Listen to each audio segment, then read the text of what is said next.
This is ESPN Esports. I'm Arda Ocal. Happy to be joined by Wildturtle. FlyQuest finally getting a win on the board for NA.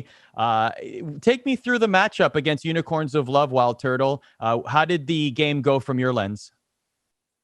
It was a little bit shaky on the top side of the map. I think we had Renekton or Solo not really respecting the timings of the enemy jungler that much. And for us on the bot mid lane, I thought we played pretty well, especially Power of Evil. He definitely carried us through a lot of fights. So I feel like this is, I mean, I'm sure that you've heard a lot about it, whether you've been on social media or not. A lot of people, especially NA fans, are talking about how NA hasn't gotten a win and it's a meme and everything is snowballing in terms of NA. Like, how does it feel to get this win? Let's first start with the region, just the fact that they haven't gotten a win until now. How does it feel to get that first win for NA as a whole? I mean, it feels pretty good. We want to be NA's hope, so hopefully we're the team that can still make it out of groups. I'm sure the other NA teams can get it together as well, but I think for us, we're really focused on that right now.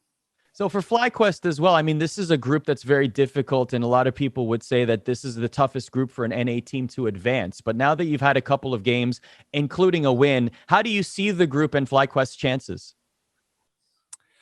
FlyQuest chances will heavily depend on how we adapt from this week going into the next week. I think if we can beat DRX tomorrow, it'll help us a lot going into week 2. But if we don't end up beating them, I think we still have a good chance as long as we come up with good strategies.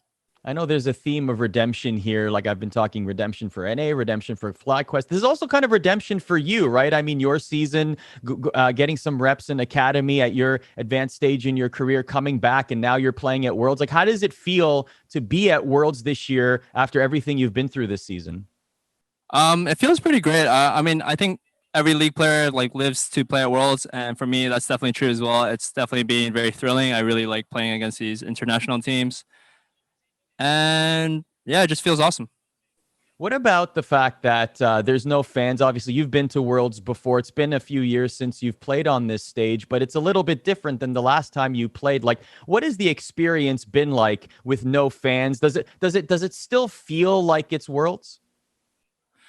It definitely still feels like Worlds. I think the competition, the streams. Obviously, we don't have the physical audience, but a lot of the fans are still watching from home, and I think that still pushes us to become better, and it's still a World's experience to me.